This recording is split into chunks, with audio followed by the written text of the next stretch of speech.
क्योंकि प्रेम अवस्था को अगर मैं देखूं तो मैं परमात्मा देखता हूँ। मेरे लिए प्रेम अवस्था परमात्मा का है।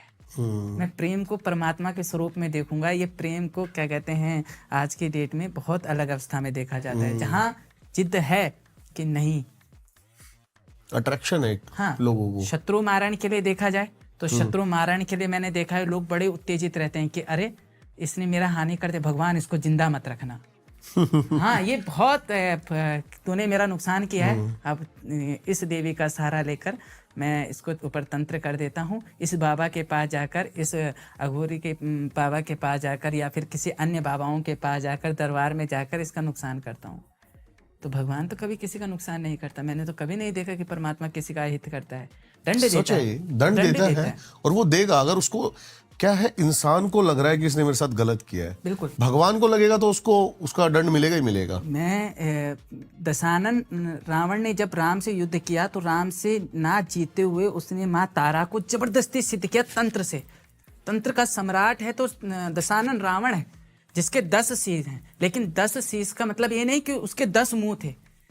10 मुंह का मतलब ये नहीं कि उसके 10 मुंह थे। 10 मुंह कौन कौन से थे? यही वाले, काम, क्रोध, मद, लोभ, मत्सर, मानस, चेतना। यहाँ जो है उसके 10 सिर थे।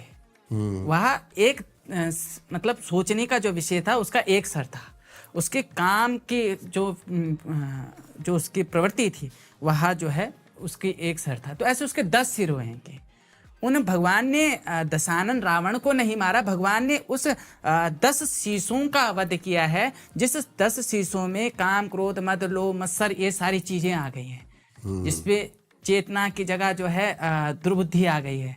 तो भगवान ने उनका नाश किया है। भगवान ने किसी रावण को नहीं मारा। रावण तो एक प्रखंड विद्वान ब्राह्मण है, क्योंकि जब रावण की मृत्यु हो रही थी तो भगवान स्वयं लक्ष्मण को कहते हैं, जाओ लक्ष्मण रावण से ज्ञान लो, ज्ञान लो। ये मेरे को, हाँ। तो क्यों भगवान ने कहा? तो राक्षस प्रवृत्ति का है, क्यों? हाँ।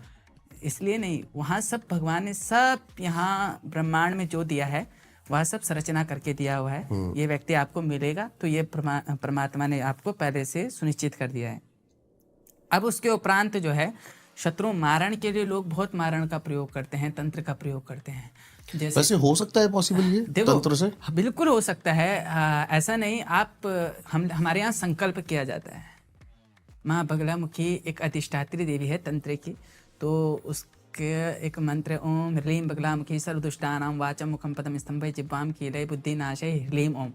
तो यह जो मंत्र है, इस मंत्र में तो कहीं पे नहीं लिखा है कि शत्रु विनाशाय, इसमें लिखा है बुद्धि नाशाय, कि भगवान उसकी बुद्धि जो मेरे प्रति हो गई है उसका नाश करे और उसको सद्बुद्धि प्राप्त करे, ताकि वो सभा में यह बता सके कि यह जो उसने कृत्य किया है ये गलत है भगवान। लेकिन लोगों ने क्या कर दिया, संकल्पित कर दिया, हे देवी अगर मैं तुझे साध रहा हूँ, मैं तुझे फल दे रहा हूँ, मैं तुझे नैवेद्य दे रहा हूँ, यह जो मैं तेरी पूजा दे रहा हूँ, जो अपना समय दे रहा हूँ, इसके प्रति क्या है, तो मुझे उस शत्रु का नाश करके दे। होता है, बिल्कुल होता है। यदि आप संकल्पित करके यदि संकल्पित से इंसान का हित हो सकता है तो संकल्पित से अहित भी हो सकता है, लेकिन संकल्प मात्र से। पर इसका दुष्परिणाम भी है क्या, कि अगर आपने किसी के साथ गलत किया है तो आप भुगतने के लिए तैयार है कि आपके साथ गलत होने वाला है। वह देवी जाएगी जरूर। क्यों उस देवी का बच्चा आपने तंत्र रूप में उस देवी को साधा है, लेकिन वही जगत जननी तो उस दूसरे को भी देने वाली है ना। सही बात है। उसको कर्मों के फल तो उसको मिलेगा। एक ही माँ से जितने भी यहाँ पर विश्व की जनसंख्या, एक ही माँ से तो जन्म हुआ है, माँ से ही तो जन्म हुआ है। जब माँ से जन्म हुआ है, माँ शब्द निकल गया, माँ शब्द एक शब्द यहाँ पर आ गया जिसने जन्म दिया। एक माँ शब्द वो है जहाँ पर ब्रह्मांड के ऊपर ओंकार जिसकी साधना कर रहा है, जो ओम शब्द गूंज रहा है, जिसे साइंटिस्ट सुन रहे हैं कि यहाँ कोई ओंकार का शब्द गूंज रहा है। यहाँ सौर ऊर्जा में ओंकार शब्द वो शिव जी के डमरू की आवाजें हैं। हाँ, वो तरंगे सोलर में, पूरे अपने ब्रह्मांड में, और वो तरंगे भी जिसका ध्यान कर रहे हैं वो माँ है। वो तरंगे भी ध्यान कर रही हैं, वो माँ का ध्यान कर रही हैं, क्योंकि जब तक माँ शब्द की उत्पत्ति है, जब तक माँ शब्द है ना, तब तक ब्रह्मांड है। जिस दिन माँ शब्द विलुप्त हो गया उस दिन सारा ब्रह्मांड जो है यहाँ विलुप्त हो जाएगा। त्रिदेव भी एक प्रकार से एक शक्ति का स्रोत है। अगर शिवजी शक्ति विहीन होते, एक बार शिवजी ने स्वयं जो है, एक ऋषि ने जब भगवान शिव से कहा मैं माँ पार्वती की परिक्रमा नहीं करना चाहता, मैं सिर्फ शिव की परिक्रमा करना चाहता हूँ, तो भगवान ने कहा ऐसे कैसे संभव है? कहा कि नहीं, भगवान ने कहा ठीक है, एक काम करो, मेरी परिक्रमा कर लो और जो फल है वो प्राप्त कर लो। तो माँ पार्वती को कहा कि आप किनारे हो जाइए। माँ पार्वती किनारे हो गई।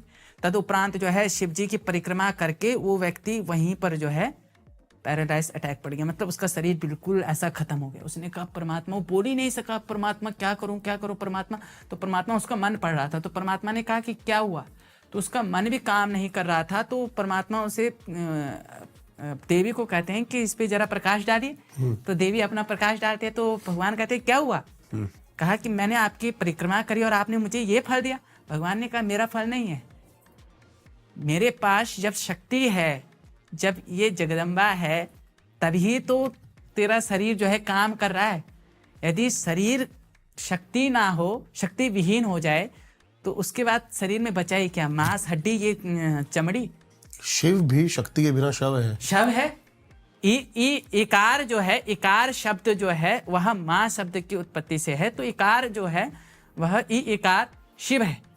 इकार शिव है और वह उसकी शक्ति है ई, और वही शक्ति जो है इंसान को चला रही है। और उसी माँ ने जन्म दिया जिस बच्चे को, उस ब्रह्मांड नायिका ने जिसको जन्म दे दिया, उस और आप उसके ऊपर तंत्र कर रहे हैं दूसरी माँ के द्वारा जो है, मतलब उसी माँ के द्वारा उसका वध करा रहे हैं। तो उस माँ के आंसू कहीं ना कहीं आपका भी वध करेंगे। क्यों? अगर मेरे लिए वो बच्चा मेरा है तो मेरे लिए तू भी बराबर है। भगवान ने सबको बराबर दिया, बस फल कर्मों के अनुसार दिया है। गुरुजी इस पे आते हैं जिसके कारण इस टाइम आपको थोड़ा सा जाना जाता है। हाँ। माता रानी, माँ सुरकंडा। माँ सुरकंडा। माँ सुरकंडा के बारे में पहले तो थोड़ा